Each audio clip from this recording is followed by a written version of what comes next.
You know, when I was 13 years old, I bought a Rush album called 2112, and back in the day you would read the liner notes, and it was a cool story about this futuristic world where an authoritarian government was crushing individual initiative. And I loved the music, I loved the story. I was reading the liner notes, and at the bottom it says, dedicated to the genius of Ayn Rand. I'm 13, I don't know who Ayn Rand is, but the name sticks in my mind. A couple months later, I stumbled across a used copy of her novella Anthem. Took it home, I devoured it, and I immediately became obsessed with finding every book that Ayn Rand had written. And when I was about 16, I tackled Atlas Shrugged, and it really changed the way I think about the world.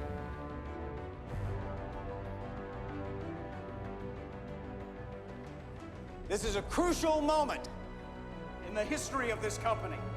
Remember, each of us now belongs to the other by the moral law we all voted for and we all accept. I don't.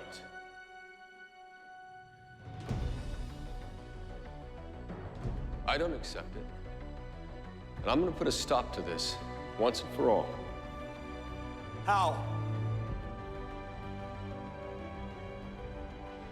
I'll stop the motor of the world.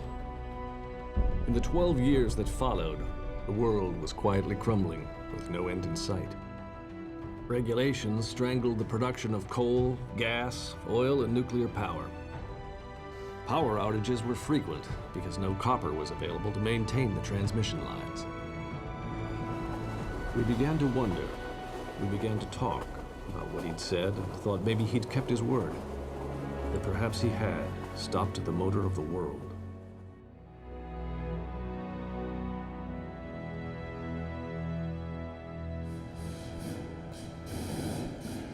Soon they'll have watchers watching the watchers. When will it end? Why do you stay in business? To make money? Yes, to make money. By creating a product that nobody ever dreamed of. And how's that working out for you? It's getting tougher. If you saw Atlas, the giant who holds the world on his shoulders, with blood running down his chest, knees buckling, arms trembling, but still trying to hold up the world with the last of his strength, what would you tell him to do? I don't know. What would you tell him? To shrug. It's remarkable, people seeing what's happening in the United States today and realizing that's exactly what Ayn Rand writes about in a novel. It's supposed to be a story, it's supposed to be exaggerated, but they look at our government and they look at these crony relationships between businesses and politicians, and they look at the way that achievement and taking an initiative and doing things for yourself is denigrated in the media, and they think, oh my God, it's here. In a way, Atlas Shrugged is a love letter to America, and also a warning about what happens when you allow the ideas of government running things, taking over parts of our lives. You start that process, it's gonna steamroll. And the basic question in the world today is, who owns your life? You know, do you own your own life? Do you have a right to your own liberty, pursuit of happiness? Or, as the movie talks about, is it just fodder for the greater good? Are you there for the service of anyone else? Or do you have a moral right to your own life? I think that's one of the questions that the movie, that the book, that Atlas Shrugged presents, and it's a tremendously important question, especially given the context of a world we see all around us that seems to be crumbling. The message was very, very clear to me then, what she was talking about, because it was to point out that you shouldn't be dependent on government and you can't trust government. And those were my instincts, which are more firmly planted today than ever before. But the other important thing that she pointed out during that time, and even in the movie you see it so clearly, is this whole idea of the people have responsibility too, because if you sanction bad government, that's what you get and that's what you deserve. And so therefore, yes, government is bad, but the people have to make a decision too. And if you understand that, it becomes a very inspirational message. Down through history, various political and philosophical movements have sprung up, but most of them have died. Some, however, like democracy or communism, take hold and affect the entire world. Here in the United States, perhaps the most challenging and unusual new philosophy has been forged by a novelist, Ayn Rand. Miss Rand's point of view is still comparatively unknown in America, but if it ever did take hold, it would revolutionize our lives.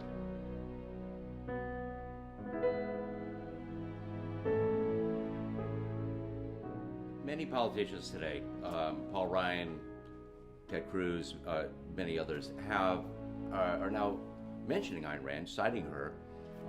There have even been writings of Ayn Rand read into the congressional record. I'd like to share a few excerpts from one of my favorite books, Atlas Shrugged by Ayn Rand. Now let me encourage any of you who have not read Atlas Shrugged to go tomorrow, buy Atlas Shrugged and read it. What's interesting is in the last 3 years, my understanding is sales of Atlas Shrugged have exploded because we are living in the days of Ayn Rand. She sells 100, 200, 300,000 copies of this book a year for over half a century. So I think its ideas are a presence in our society. Who are you, Ayn Rand? When I say that, I would like to know just a little bit of your vital statistics. You have an accent which is... Russian. Russian. You were born in Russia? Yes. Came here? Oh, about 30 years ago. And whence did this philosophy of yours come?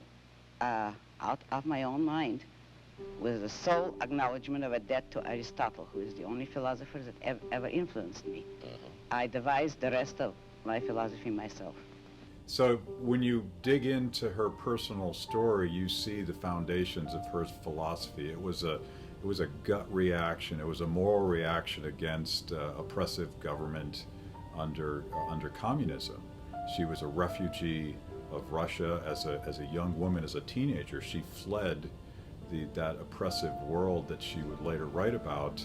So when she came to the United States, she thought that she had achieved her greatest goal, to be free, only to discover that there were forces in the United States that were operating under the same corrosive philosophy of collectivism, and I think that inspired all of her work here in the States. And Ayn Rand was the first to say, you cannot have a society without a government. She rejected the early libertarian thinkers who really wanted no government. But her purpose was that government should be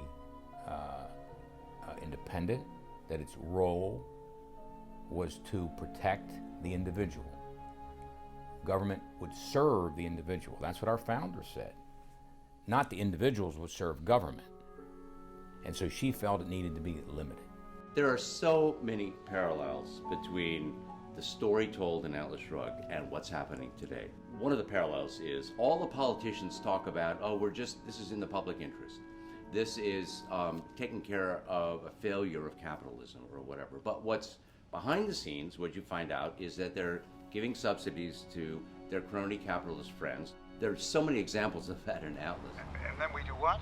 We say its purpose is to prevent destructive competition between railroads. We build public opinion against encroachment on existing train routes, and then the National Alliance of Railroads proposes a rule. The anti-dog-eat-dog rule.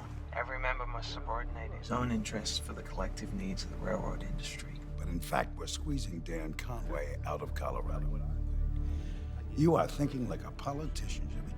There's a lot of aspects to Atlas and how it touches different people. For me, I live and work in Washington, D.C., and I've seen in real time the way that the Wesley Mouches of the world corrupt the legislative process, the way that corporations hire a man in Washington to get a deal that they couldn't get by serving consumers well.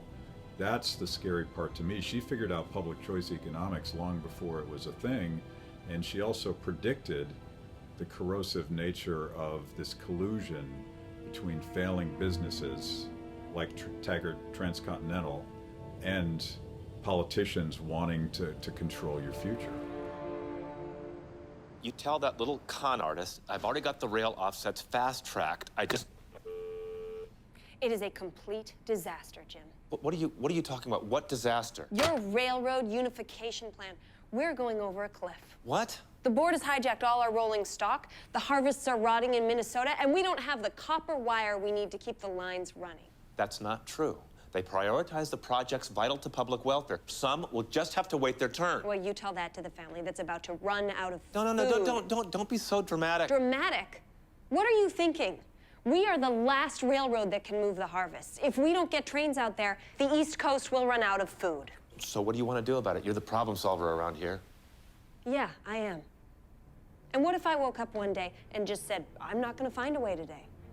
What if I just left? You know, hell, you've been gone for a month doing who knows what. Who do you think has been taking care of business around here? No one.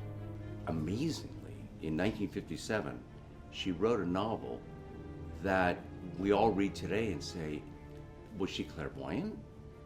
All this is happening now. Do you actually predict dictatorship and economic disaster for the United States? If the present collectivist trend continues, if the present anti-reason philosophy continues, yes, that is the way the country is going. But I do not believe in historical determinism, and I do not believe that people have to go that way. Men have the free will to choose and to think.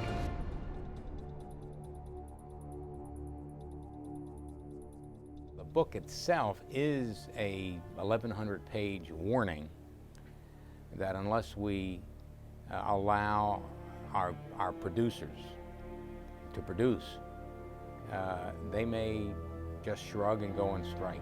And that was the warning she wrote. We have, for so long in this country, robbed people of their dignity.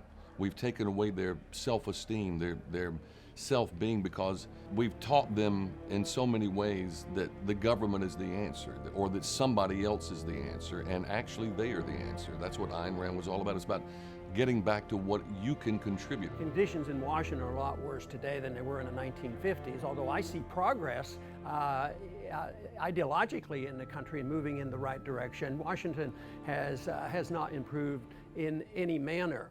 But the ultimate change comes not only from the people who have to change and decide what kind of a government they want, but the people who do end up, even in a constitutional republic where individuals represent us, they have to be men and women of character. Because if they can be influenced by money, then the government gets sold.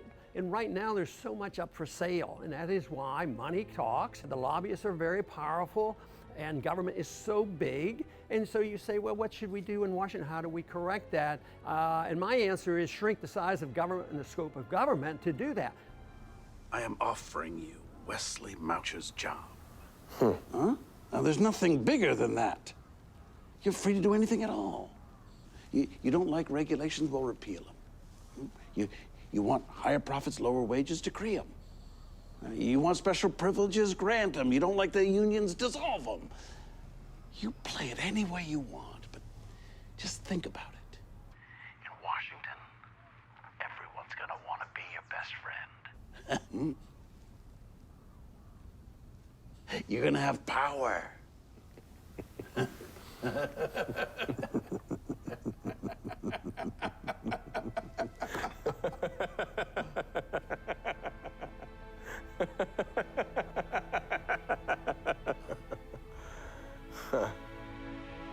Oh, wait, now what? What? I'm offering you the best job in the world. What is wrong with that? But that kind of job shouldn't exist. No one should have that kind of power. There are no voices to offer an actual pro-capitalist, laissez-faire economic freedom and individualism. That is what this country needs today. Ayn Rand believed she called it laissez-faire capitalism. The state should just protect property, protect contract, have a system of courts for, disputes that always arise. Otherwise, get out of the game. You're an umpire, you're not a player. Mr. Reardon, you will have to enter a plea before this court. Simply refusing to obey the law is not a defense. If you believe you may seize my property simply because you need it, well, then so does any burglar. The only difference is a burglar doesn't ask my permission. Sir, I will remind you the punishment this court might impose on you is severe. Go ahead. Impose it. If you sentence me to jail, Send armed men to get me. I will not volunteer to go. If you find me, you'll have to seize my assets. I will not volunteer to pay. If you feel you have the right to use force against me, then show it for what it is. Bring guns. Every time there's a regulation put in place, it causes unintended side effects. Then you need another regulation, usually more onerous, to deal with the consequences. And that has its own side effects. It just balloons. We see that happening today with all kinds of energy policies, the mess that is Obamacare. And Ayn Rand, in her story, has example after example of that. What happens with price controls? What happens with licensing? It's just across the board. Nice and easy. Hi, Dagny. I am Dr. Thomas Hendricks. May I have a look at your injuries? The neurosurgeon? Yes, but here in the Valley, I practice other medicine as well. Okay, this will only take a second. It's a diagnostic device I developed here in Atlantis. Every doctor should have one. It's amazing what can be accomplished without red tape. In one of the scenes, a doctor has opted out of a government-controlled system where he can no longer serve patients, where he can no longer innovate, where he can no longer do what he trained to do as a doctor, which is to help people, to help patients, to solve problems. I actually meet doctors like that every day who are opting out of healthcare service in this country because they don't believe that the government will let them do their jobs. They don't feel like they can rightfully serve patients. So they're leaving. They are on strike, and we're going to pay a price for that. When the politicians started making medical decisions for me, I decided I couldn't be a party to it anymore. Here in this valley, I treat my patients using my professional judgment, not some political directive. The essential idea is people are quitting. They are, to use a phrase that became popular a couple of years ago, going galt. That is, they're quitting. They're refusing to participate in this system anymore. Doctors are saying, I'm not going to live under Obamacare. I'm retiring early, or I'm scaling back, or I'm going into some other way of doing medicine privately. I'm withdrawing. And for some of them, that's just a personal decision. But some of them have spoken out and said, and given their version of Galt's speech, this is unacceptable. I will not comply with this.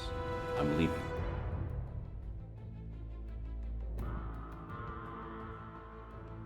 So when I saw in the movie this scene where Galt is saying to her, we're on strike, this place, we're not going back. Don't have anyone seek us out. We're not leaving until others get out of the way and not have us feel guilty for our success and the earned ethical effort that we've put in to have that success made possible, not by trying to undermine anyone else or pay for our success, but to earn it.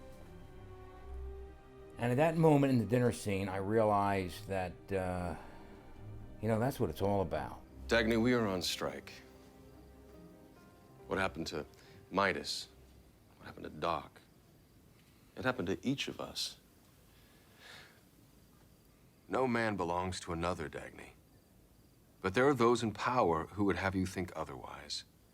We honor charity and benevolence, but it must be provided on the giver's terms, voluntarily and not by force. The powerful try to make us feel guilty for our success. And we are guilty. Guilty for sacrificing ourselves and for working under their terms. So we had to withdraw, to go on strike. The strike, we use the term literally because, a labor strike, think of a labor strike. The workers go out, the union organizes them to go out because they want better wages, they want better working conditions or whatever. And so they withhold their labor to create a problem for the employer and an incentive to meet their demands. It happens because normal negotiations have broken down. Galt's strike is, in a way, similar. The producers want better conditions, only the conditions we're talking about are political conditions. Freedom. Freedom. Exemption from all this onerous regulation and from the exploitative level of taxes. But instead of issuing a demand, you give us something, they're saying, no, we're going to stop giving you something, namely the fruits of our talents. Meanwhile, in other news, predictably... Where are they, Eddie? Who? Anyone who could make a difference. I'm sitting next to him.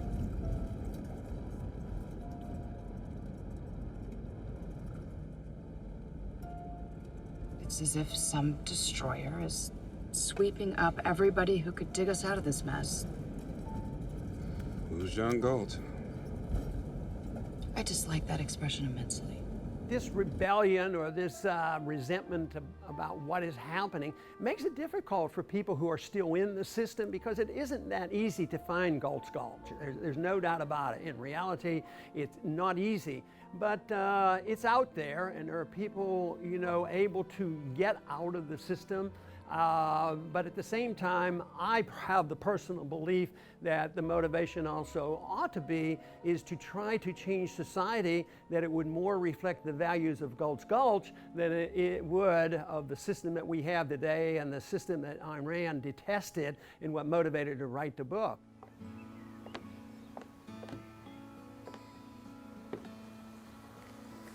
Hi, Miss Taggart. Oh, hello. So they're not in school? Oh, no, I'm homeschooling them. I joined the strike because I wouldn't put them in an educational system that doesn't teach them to think. I guess they have some great role models around here, don't they? Oh, yeah, they do. And they're very happy. Oh. Have a great day. Thank you. Thanks.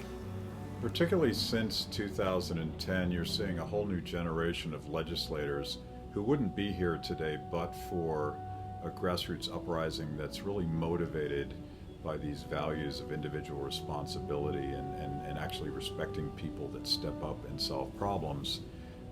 Almost every one of them read Atlas Shrugged. Almost every one of them acknowledges that that's where they started to get their sense for these values. That's a new thing, and what's interesting about this is they're not on strike. They're doing the exact opposite. They're actually showing up for the very first time, fueled by social media, fueled by these same ideas of freedom. I think that's a revolution. That's a paradigm shift. If I ever meant anything to you, loan me the money that I need. I can't.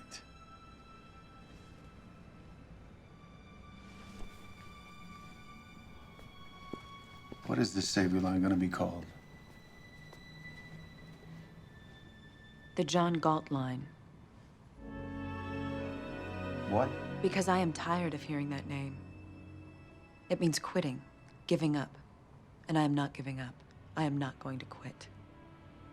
I'm going to win.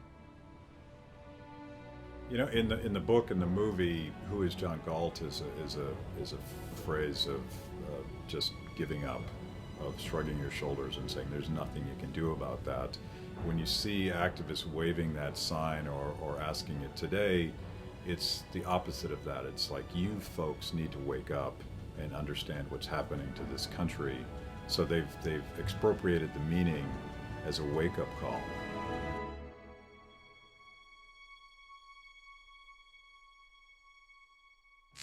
Ladies and gentlemen, Mr. Thompson will not speak to you tonight. His time is up. For years you've asked, who is John Galt? You've asked that question in despair and resignation as factories closed, goods became scarce, jobs disappeared. Your lives are becoming more difficult as the life force of your world is draining away. You have asked that question without expecting an answer. I'm here to answer it.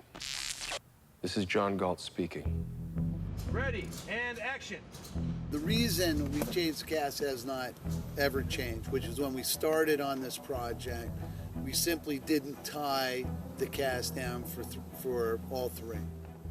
But as the producer, you know, one of the sort of exciting things about doing these projects is, who are we going to find? Because we know out there are people, artists, who would really like to be a part of what we're doing. Well, it's your standard bachelor pad. A bed to sit on, and then, you know, a man cave. What else does a guy need? We're lucky that for our John Galt, for example, comes with a nice background of who Ayn Rand is and a familiarity with the Fountainhead.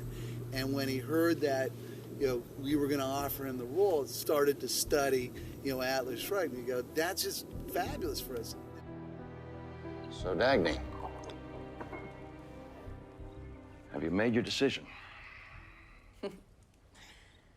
I think so, but I'm not sure. And it's too important not to be completely certain. If any of your uncertainty is a conflict between your heart and your mind, follow your mind. That wasn't the advice I was expecting. You know, it's a bit of a mystery why Hollywood has never embraced Atlas. The explanation has to be ideological. It has to be that they're afraid of these ideas. They're afraid to disappoint the political class and their cozy relationship with them, because it doesn't make economic sense. The market demand is there. But I would argue the same problem is happening in the political class in Washington. There is a constituency for liberty. It's tangible, it's visceral. They show up on the mall, and yet the political class wants to ignore it. They ignore it, they laugh at it, they attack it, when in fact, that's their customer base. It's not a bad thing or a good thing. It is what it is. Hollywood is a left of center politically. There's a reaction of that her vision of her philosophy of life, her view of the universe, is unsettling to them. I think progressives are scared to death that people now have the tools to efficiently get good ideas, to realize that they're not alone, and a successful production of Atlas Shrugged is one of those vehicles. They're scared to death of it. They're scared that people will realize that they've been lied to for so many years.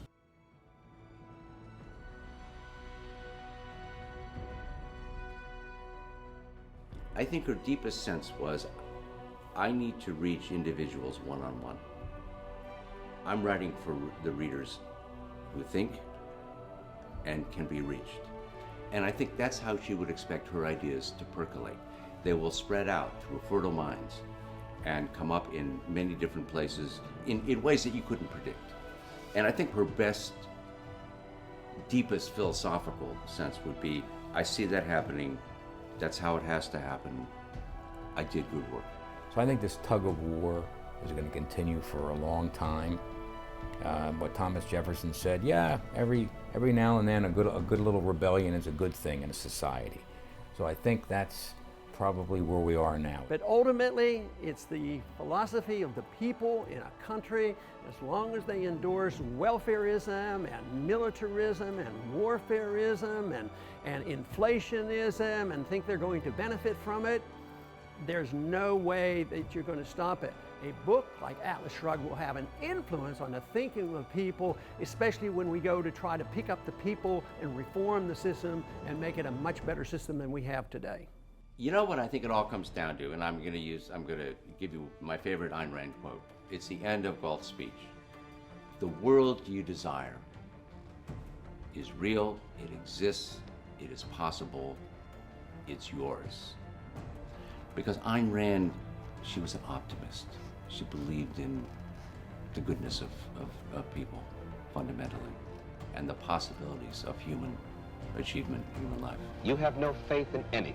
Faith? Only No. in your mind. That is not faith. That is a conviction. Yes, I have no faith at all. I only hold convictions.